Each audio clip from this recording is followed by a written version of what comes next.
Isa na nga lang yun eh. Tapos Mamaya. bago basta. Uy, si Boy Hostes oh. Uy! Bayostes, balita ako. Iba't ibang lalaki kasama ng nanay mo. Baka pwede mo naman ipakilala sa mama mo. Baka pwede patingin sa nanay mo. Hindi ko na makaya, hindi ko na matiis. Napapahiya na ako. So, Sabi mo? sinaksa ko po ng ballpen. Bumaong po yung ballpen, binitawan ko. Nawala na ako sa sarili ko eh, kumbaga. Boy!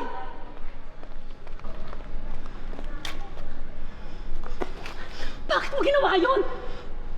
Hindi kita pinalaki para maging ganyan! Bakit mo ginawa yun? Bakit mo ginawa yun? Ang tigas ng mukha mo! Bakit mo ginawa yun?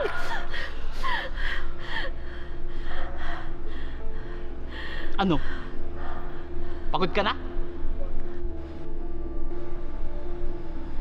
Hindi mo alam kung ano ang sakripisyo ko para mapag-aral kayo tatlong magkakapatid! Wala ka talagang utang na loob! Bakit? Ginusto mo naman maging hostess, di ba? Hindi ko ginustong mag-hostess! Kung hindi ako nag-hostess, hindi kayo nakapag-aral! Laki si Boy sa isang wasak na tahanan sa Tondo, Maynila. 7 years old si Boy nang maglayas silang mag-iina dahil sa panggugulpi ng kanyang ama sa kanyang ina sa tuwing nalalasing ito. Mula sa Tondo, Maynila, napadpad sila sa Bulacan kung saan naging labandera ang ina ni Boy.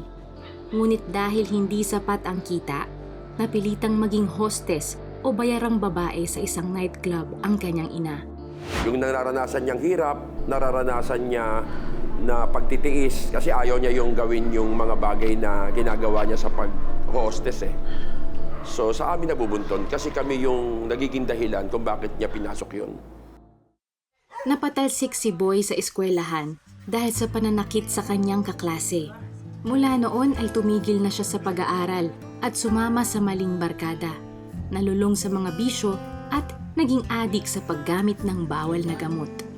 Tuluyang napariwara si Boy. 14 anyos siya nang una siyang kumapit sa patalim. Hold on daw! Walang gagalaw! Naging gawain ni Boy ang pang-hold up hanggang sa mabuo ang grupo na tinawag nilang Estribo Gang. Kaya po istribo kasi may nakasabit doon sa istribo. Nung panahon na yun, wala akong nararamdamang takot. Hindi nagtagal, natuto na ring magnakaw ng mga sasakyan si Boy. At doon sa karnap, doon ako nahuli. Sa loob ng piitan, nakaranas siya ng iba't ibang uri ng torture sa kamay ng mga pulis. Pinaamin ako sa iba't ibang kasong nangyayari sa buong Bulacan. Hindi ko inaamin. Matapos ang 3 taong sentensya, nakalaya si Boy. Pero 2 linggo pa lang siyang nakakalabas. Muli na naman siyang masasangkot sa isang krimen. Pre, gidagan mo naman to. Panginom lang namin, no? Wala akong pera. Wala ka pera, daya-daya ko dito. Magbigay ka na. Taga rito ko. Kayo ngayon tayo dito eh.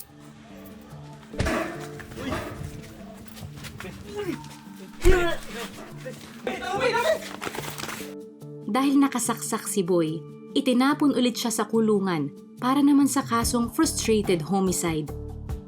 Sa selda tuluyang pinatigas ng karahasan ang puso ni Boy. Dati po, hindi ako marunong umiyak. Hindi ka pwedeng malambot sa loob. Kakawawain ka ron. Aapihin ka. Uutos-utusan ka. Gagawin ka masahista. Gagawin ka labandero. Re-raping ka sa loob. Kaya sa loob, kailangan matigas ka. Kailangan matapang ka. Doon siya inabot ng Panginoon.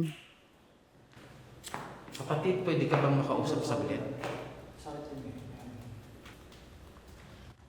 Alam mo bang mahal ka ng Diyos? Mahal tayo ng Diyos. Sinabi sa Mateo, lumapit kayo sa akin. Ang sino man nabibigatan, nahihirapan, at kayo'y bibigyan ko ng kapahingahan. Hindi ako naniniwala sa Diyos. Para sa akin, ang Diyos ay hindi totoo. Parang kwento-kwento lang, kwentong barbero, ganun. Parang imihinasyon lang ng tao. Matapos ang 1 taon na basura ang kaso ni Boy kaya siya lumaya. Pero imbis na magbagong buhay, bumuo siya ng panibagong grupo na tinawag na Bagets Gang. Naging notorious sila sa pang-hold up sa mga bus at gasolinahan kung saan umabot sa 1 milyong piso ang kinita ni Boy. Naging laman ng mga dyaryo si Boy at labas-pasok sa kulungan. Hanggang sa... O, Chief. Parita po kayo. May building goods ba ako? May trabaho kami para sa'yo. Anong trabaho yan? Papatay ka. Chief, hindi naman ako killer. Hold upper lang ako. Anong hindi? Munti ka muna ngayon 3 patayin dati. Magkano po ba? 20 mil kada ulo. Sayang naman, baka mapunta pa sa iba. Ano ang kahihinatnan ng buhay ni Boy sa pagtanggap niya sa trabaho bilang isang hired killer? Papatay ka. Para lamang makalaya, kinagat ni Boy ang alok ng pulis. Sige. Napiansahan si Boy kapalit ng pagpayag niya na maging isang hired killer. Sa halagang 20,000 pesos kada ulo, walang awang pinatutumba ni Boy ang mga taong nasa listahan ng kanyang amo. Yun po ang unang pagkapatay ko ng tao. At the age of 19 years old, proud na nakapatay ako. Siyempre, sa loob, pag criminal ka, may pangalan ka. Uy, Boy! Salamat sa mga paayuda mong bigas, ha? Kaya gustong-gusto ka namin, eh. Lagi kang may bonus.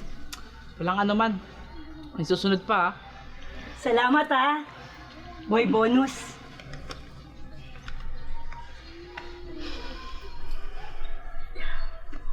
Anak, hindi ka ba talaga titigil? Natuturog ang puso ko tuwing nakikita ko ang pangalan mo sa dyaryo. Bakit ba kasi kailangan mo itong gawin? Wala namang akong choice, eh.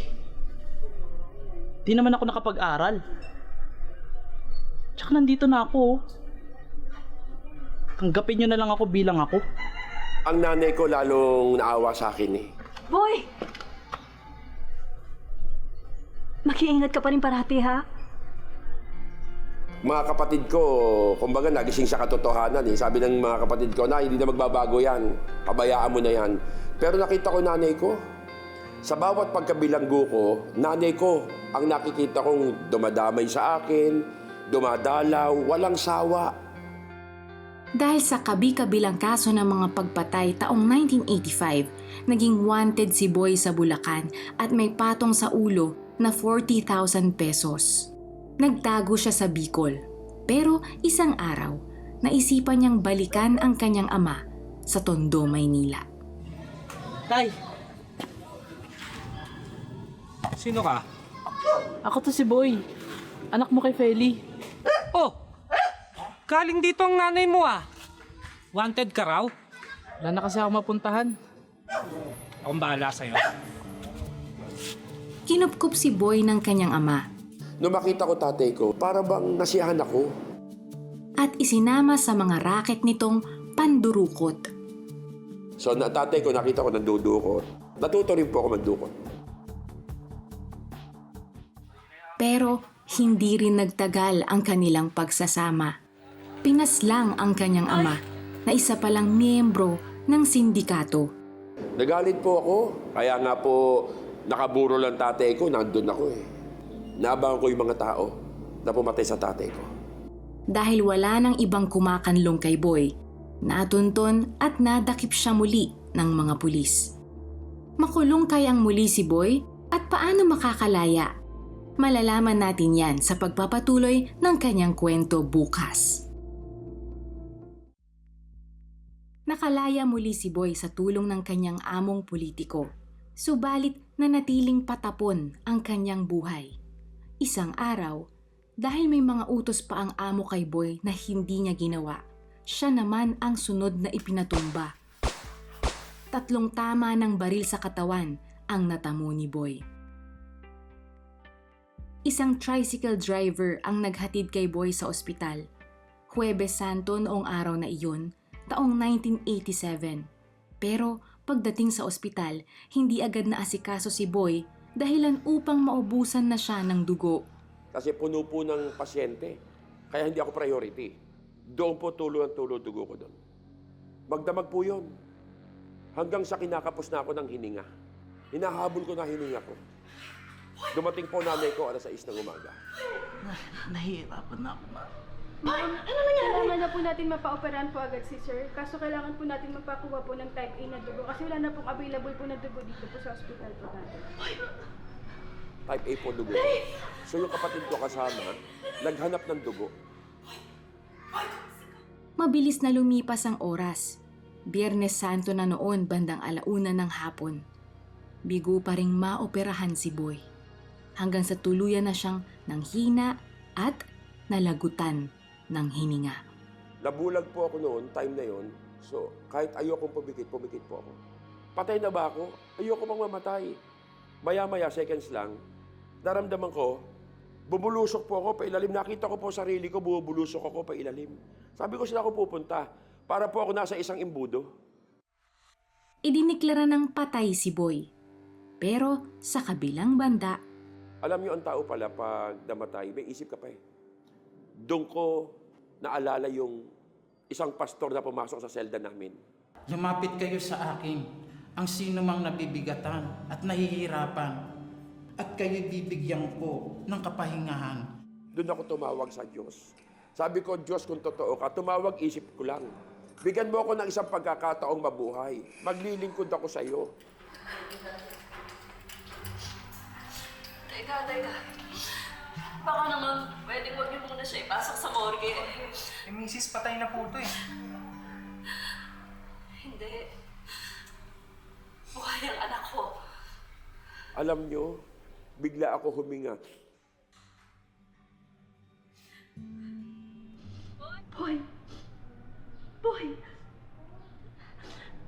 Buhay ang anak ko. Talagang powerful ang Word of God. Bumalik sa akin. Yung palang narinig ko noon, gagamitin sa akin ng Diyos yun. Nung time ako'y nasa gitna ng buhay at kamatayan, nagkagulo po sa ospital. Eksakto po, dumarating yung kapatid ko. Dala ang 5 bag na tipag 500cc na dugo. agad na isinailalim sa operasyon si Boy. Naging matagumpay ang operasyon. Pag dilat kong ganon, katabi ko yung doktor. Sabi ng doktor, kung hindi ka dumilat, patay ka na. Tingnan mo kung ano oras na. 3:00 ng hapon, Biyernes Santo, namatay si Kristo, nabuhay ka. Sa pangalawang pagkakataong ipinagkaloob kay Boy, may banta pa rin sa kanyang buhay. Tara na, kailangan natin mas dito. Papatayin nila ako dito. Kaya kahit sariwa pa ang mga sugat sa kanyang katawan, pilit siyang lumabas sa ospital upang magtago. Ano ang naghihintay na kapalaran ni Boy? Unti-unting nagsimula ang pagbabagong buhay ni Boy. Sa kanyang uhaw na makilala ang Panginoon, naghanap siya ng madadaluhang simbahan. Basta simbahan, pinapasok ko. Natuto ko magpenitensya. Kasi wala ko alam eh. Walang tuturo sa akin. Basta gusto ko lumapit sa Diyos. Hanggang sa isang babae ang bumihag sa kanyang puso. Di nagtagal, nagsama sila sa isang bubong at nagkaroon ng 2 anak. Tinalikuran ni Boy ang pagiging hitman at binuhay ang mag-iina sa pangongolekta ng bakal bote. Pero dahil sa lumalaking gastusin sa pamilya, dumating ang oras ng kagipitan. Baka naman pwede mo natanggapin yung inaalok sa yung tao ni Kadyo. Ayoko nang pumatay. Ayoko nang bumalik doon. Paano naman kami ng mga anak mo? Ha, Boy? Kami ba yung papatay mo sa gutom, ha? Mag-isip ka naman. Bumera ka kahit isa lang para sa amin.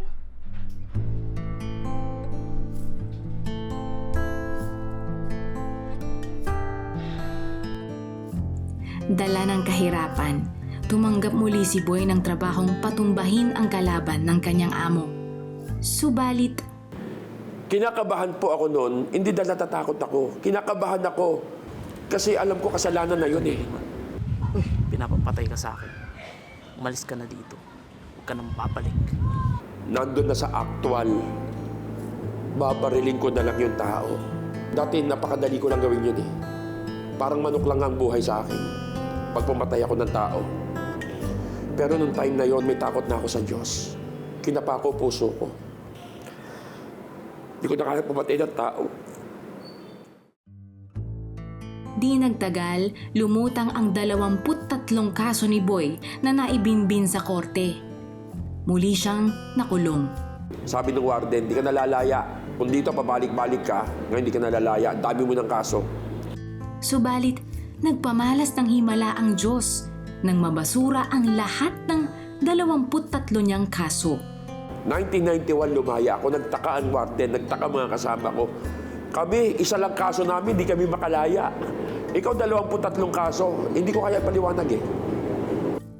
Isang matandang babae ang matyagang umabot kay Boy at nagyaya sa kanya sa Kristiyanong simbahan. Doon naganap ang hindi niya malilimutang karanasan sa buhay. Nangaral ang pastor 1 oras. Wala akong naintindihan. Pero sa conclusion ng kanyang salita, ang sabi niya, kapatid kung sino ka man, kung wala kang plano sa buhay mo, ang Diyos may plano sa iyo. Ikalawang salitang sinabi niya, kung hindi ka importante sa tao, sa Diyos mahalaga ka. Sabi ko, maganda to ah. Dadalo uli ako. Nagpatuloy si Boy sa pagsisimba hanggang sa tuluyan na niyang isuko ang kanyang buhay kay Jesus. Sabi ng Proverbs 1:7, the fear of the Lord is the beginning of knowledge. So yung takot ko sa Diyos, yun ang naging dahilan kung bakit natakot akong gumawa ng masama. At yung takot ko sa Diyos, ang naging dahilan para wala na akong katakutan.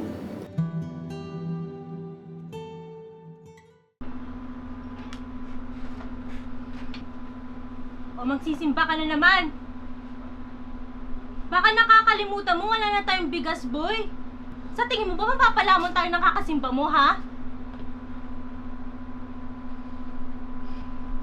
Aba, parang wala akong kausap. Sige! Sige! Magsimba ka! Magsama kayo ng Diyos mo! Hanggang saan ipaglalaban ni Boy ang kanyang relasyon sa Diyos. Sa tingin mo ba mapapalamon tayo ng kakasimba mo, ha? Sa kabila ng mga pag-uusig, nagpatuloy si Boy sa kanyang lakad espiritual.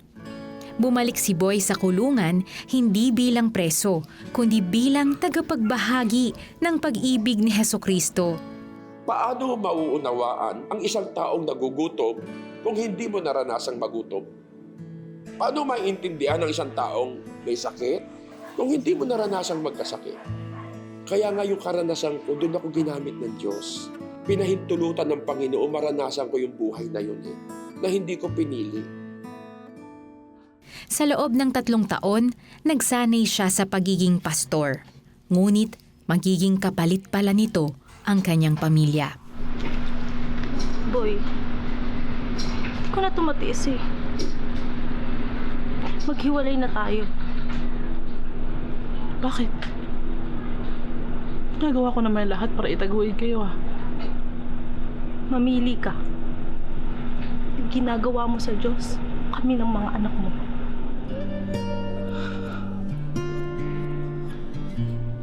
Pinili ni Boy ang Diyos at naghiwalay sila ng ina ng kanyang 2 anak. Magkagayunman, hindi natinag sa paglilingkod sa Panginoon si Boy. Gusto ko mangaral na mangaral. Gusto ko maraming tao makarinig ng salita ng Diyos. Alam ko maraming tao gusto magbagong buhay. Salita lang ng Diyos ang makapagbabago sa kanila. Hindi salita ng tao. Hindi bilangguan na makapagpapabago sa tao. Hindi pamahalaan. Di nagtagal, nag-cruise muli ang landas nila ng kanyang partner. Doon unti-unting nagbago ang timpla ng kanilang pagsasama. Naging bukas ang kanyang partner sa pakikinig ng salita ng Diyos.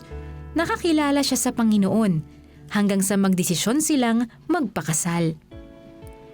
Ginamit din ng Diyos si Boy upang makakilala sa Panginoon ang kanyang ina. Ipinagpatuloy ni Boy ang kanyang misyon sa mga bilangguan tulad ng Muntinlupa at Iwahig. Marami ang naabot ng pag-ibig ng Diyos at nagbagong buhay.